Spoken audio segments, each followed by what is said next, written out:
Bienvenue dans cette nouvelle exploration. Aujourd'hui, on va se pencher sur un sujet assez pointu. Comment construire une stratégie marketing qui tient la route quand on est praticien en médecine esthétique? Oui, un vrai défi pour beaucoup. Et pour ça, on va s'appuyer sur une masterclass proposée par le docteur Harry Massoudi. Ah oui, le docteur Massoudi. Son parcours est d'ailleurs assez intéressant. C'est un biologiste moléculaire à la base. Il a été chercheur en médecine régénérative. D'accord? Et aujourd'hui, il est devenu consultant business, mais vraiment spécialisé dans le secteur de la beauté, de la science et surtout sur les technologies émergentes dans ce domaine. Donc il a une vision assez unique, à la croisée des chemins. Exactement. Et ses conseils, ils visent clairement les praticiens, disons, ambitieux, qui veulent vraiment structurer leur développement. Oui, et il commence fort, je trouve, en décrivant une situation que beaucoup doivent connaître. Laquelle? Le médecin super compétent dans son domaine qui, du jour au lendemain, doit devenir un expert en marketing, créer du contenu pour les réseaux sociaux, penser stratégie commerciale. Tout en continuant à voir ses patients, bien sûr. Exactement.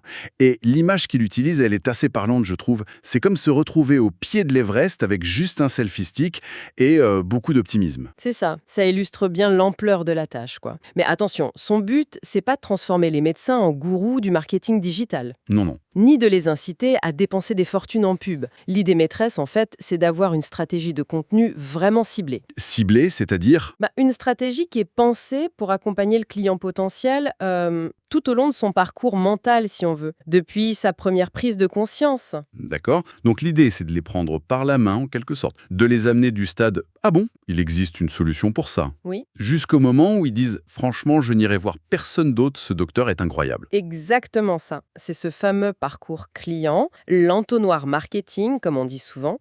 Et le docteur Massoudi, il le découpe en 5 étapes très claires, bien adaptées à la psychologie du patient en esthétique. 5 étapes. Oui, et chaque étape correspond à un niveau de conscience différent chez le client. Donc forcément, la communication doit être différente à chaque fois. Bon, notre mission, là, c'est de décortiquer ensemble ce plan, ce marketing blueprint, comme il l'appelle. C'est ça. On va regarder ces 5 étapes.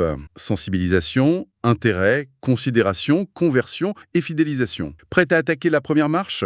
Allons-y. La première étape, donc, la sensibilisation, le tout début du voyage. Ok. Alors là, si je comprends bien, le client potentiel, il est soit problème inconscient, C'est ça. Il ne sait même pas qu'il a un problème qui peut être traité. soit il commence tout juste à y penser, problème conscient, c'est la personne qui se regarde dans le miroir, voit un petit truc qui la gêne, une ride, la texture de sa peau, Mais sans forcément savoir quoi faire, ni même que quelque chose est faisable. ou alors elle voit passer des belles photos sur les réseaux, mais ça reste abstrait, elle ne connecte pas ça à une solution médicale pour elle. Exactement. Et donc la mission à ce stade, elle est assez subtile. Il faut aider ces personnes à faire le lien. Le lien entre leur gène et les solutions possibles. Oui, mais, et c'est crucial, sans aucune pression commerciale. Zéro. Le but, c'est juste d'éveiller une conscience, de planter une petite graine. Ah tiens, ça existe. D'accord. Et comment on fait ça concrètement? Il donne des pistes? Oui, il insiste sur plusieurs choses. D'abord, le storytelling visuel percutant. Il faut du contenu qui arrête les gens dans leur défilement sur les réseaux.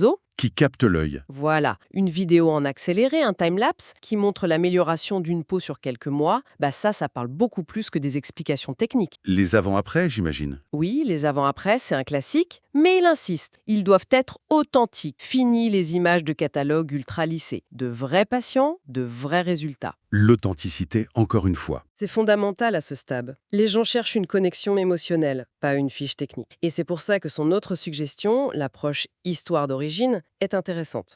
Raconter son histoire en tant que praticien. Oui, pourquoi ce métier? Qu'est-ce qui vous anime? Une histoire de passion qui vous a marqué, qui montre l'impact sur la confiance en soi. Ça rend la démarche plus humaine, plus incarnée, ça crée un premier lien. Et il y a un troisième point, plus pragmatique, non? Sur le local. Ah oui, très important, la construction d'autorités locales. Massoudi est très direct là-dessus. Il faut optimiser son profil Google Business comme si la survie de la clinique en dépendait. Carrément. Oui, utiliser les bons mots-clés locaux, genre médecine, esthétique, centre-ville, nom de la ville, encourager activement les patients à laisser des avis, publier des actus, imiter, ça rassure énormément au début de la réflexion. Ce que je retiens de cette première étape, c'est cette idée que l'authenticité prime sur la perfection. Absolument. Une vidéo simple, faite avec un smartphone, où le médecin explique un truc avec passion, ça peut être bien plus efficace qu'une pub léchée mais froide. La personnalité du praticien comme atout. C'est un avantage concurrentiel énorme dans ce domaine, basé sur la confiance. Bon, une fois que cette conscience est éveillée, on passe à l'étape suivante. L'étape numéro 2, l'intérêt. Là, le client potentiel, il a avancé. Il est conscient de la solution. C'est ça. Il sait que des traitements existent pour ce qui le préoccupe. Et il commence à chercher activement des infos. C'est la personne qui va chercher sur Google, à minuit, les injections dans les lèvres, ça fait mal. Ou qui regarde des vidéos sur le Botox pendant sa pause déj. D'accord. Donc là, la mission du praticien change complètement. Oui, on n'est plus juste là pour faire savoir que ça existe, on est là pour faire comprendre. Il faut devenir l'éducateur de confiance,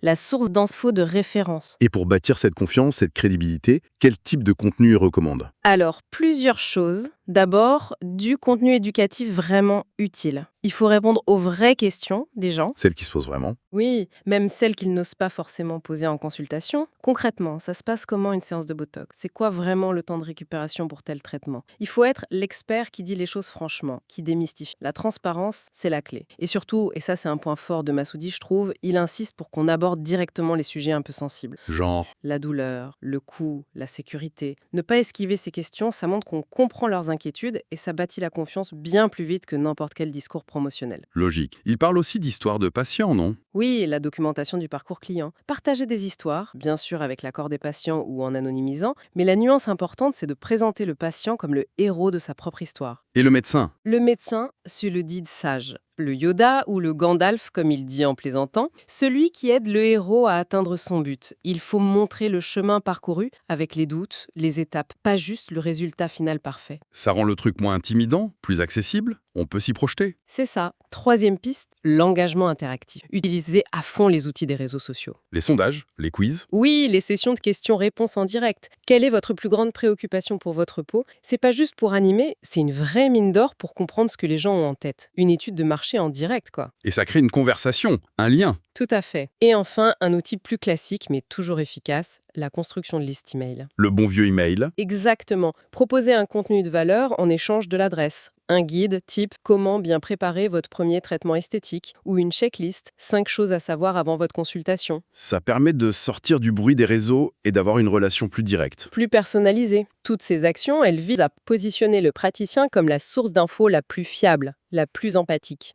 Une fois que cet intérêt est bien là, on arrive à la phase suivante. La considération. Troisième étape. Le client est maintenant conscient du produit, il sait qu'il veut un traitement, il connaît la clinique. Mais il est en mode comparaison active. C'est ça, il lit les avis en détail, il compare peut-être avec d'autres cliniques, d'autres médecins, il se demande si c'est le bon choix pour lui.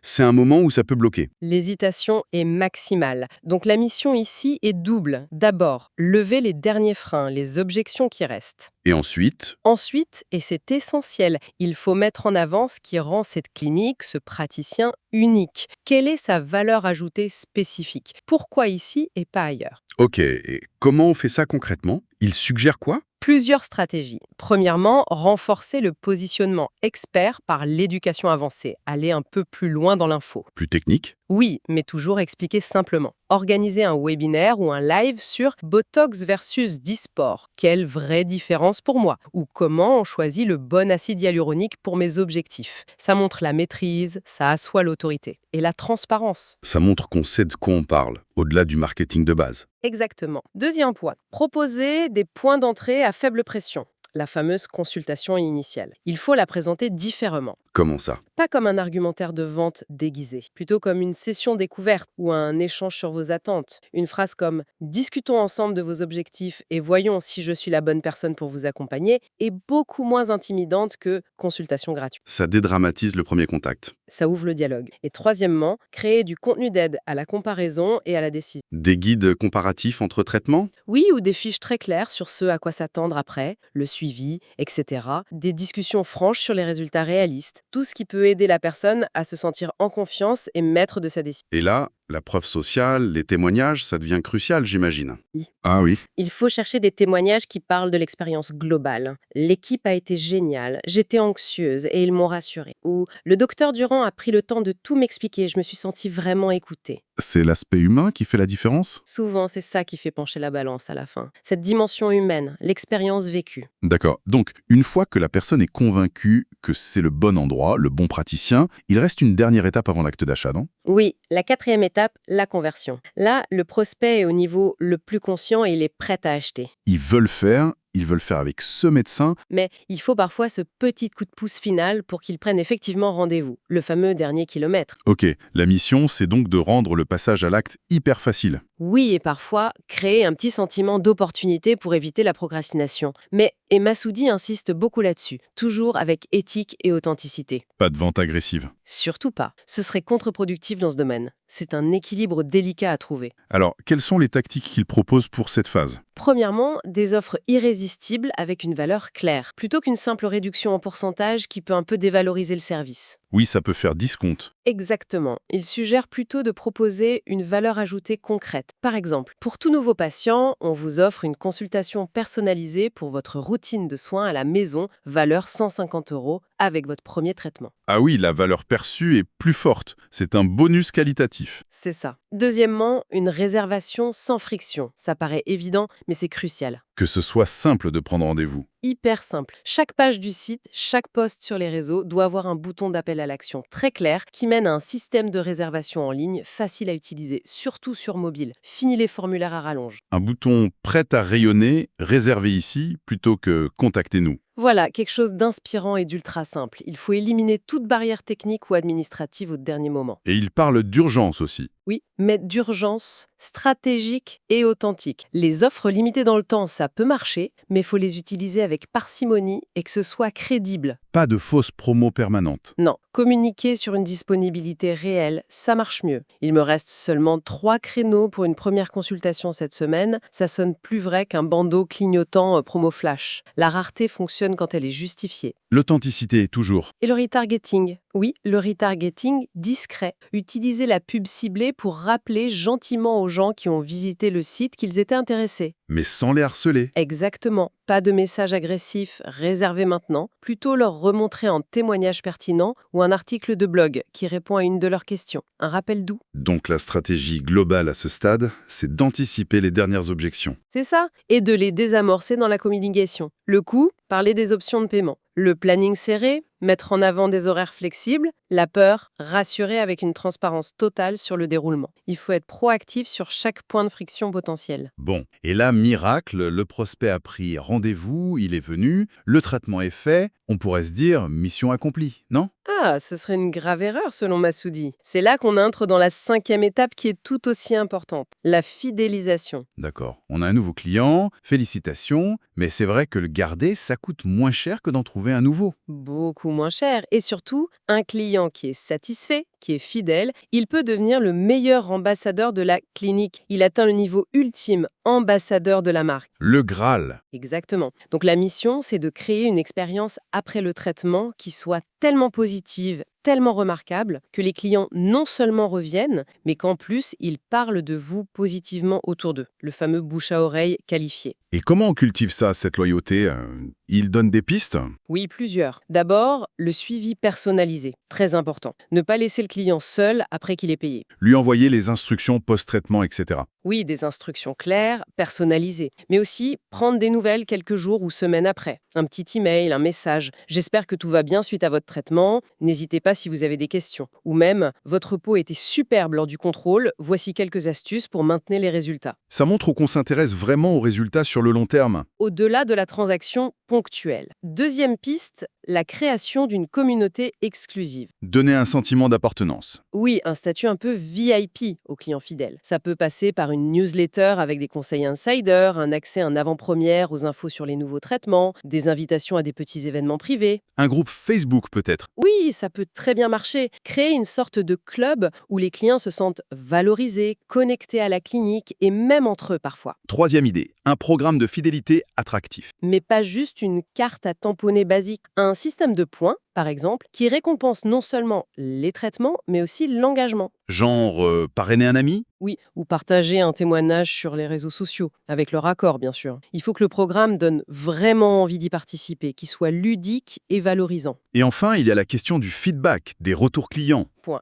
essentiel, la mise en place d'une boucle de rétroaction. Demander activement leur avis aux clients sur leur expérience, mais surtout montrer qu'on en tient compte. Prouver qu'on écoute. Exactement. Communiquer sur les changements faits grâce à leurs suggestions. Suite à vos retours, nous proposons maintenant des rendez-vous le samedi matin. Ça montre que leur opinion compte vraiment. Et la stratégie ultime selon lui? C'est d'arriver à transformer ses clients satisfaits en créateurs de contenu pour la clinique. Ah oui. Beaucoup plus authentique et crédible que n'importe quelle pub faite par la clinique. C'est de la preuve sociale à l'état pur. Bon, pour résumer tout ça, c'est 5 étapes: sensibilisation, intérêt, considération, conversion et fidélisation. Ça dessine vraiment un parcours client très structuré. Un chemin logique pour accompagner le client potentiel. Et le message de fond du Dr Massoudi, au-delà de toutes ces tactiques, c'est que la médecine esthétique, ça touche à quelque chose de profond. La transformation, la confiance en soi, aider les gens à se sentir mieux dans leur peau. Oui, et le marketing doit refléter cette mission. Il doit être lui-même une source de confiance, de valeur. Pas juste un outil de vente. Absolument pas. Et son approche est aussi très pragmatique, je trouve. Il ne dit pas qu'il faut être parfait partout, tout de suite. Non, il conseille quoi alors? De commencer par maîtriser l'étape qui semble la plus urgente ou la plus faible pour sa propre clinique, et puis d'avancer pas à pas. La cohérence, la régularité dans l'application de la stratégie, c'est plus important que de chercher une perfection immédiate qui peut finir par paralyser. L'objectif final, c'est pas juste d'avoir des clients. Non, c'est de bâtir une vraie communauté d'ambassadeurs fidèles et engagés. Et c'est une feuille de route très claire en tout cas, pleine d'idées concrètes pour les praticiens qui veulent développer leur activité sérieusement. Et ça m'amène à une dernière réflexion en repensant au parcours initial du docteur Massoudi. Oui, la médecine régénérative. Exactement. Comment est-ce que les avancées futures dans ce domaine, qui promettent peut-être des transformations encore plus profondes, pourraient influencer non seulement les traitements eux-mêmes, mais aussi la façon dont on communique, dont on éduque, dont on fidélise en médecine esthétique? Est-ce qu'on verra apparaître une 6e étape dans cet entonnoir? C'est une excellente question. Ça ouvre des perspectives fascinantes sur l'avenir du marketing dans ce secteur. Qui sait quelle forme ça prendra? Une question à laisser mûrir. Voilà qui conclut notre exploration détaillée de la stratégie marketing en médecine esthétique, inspirée par les travaux du docteur Harry Massoudi.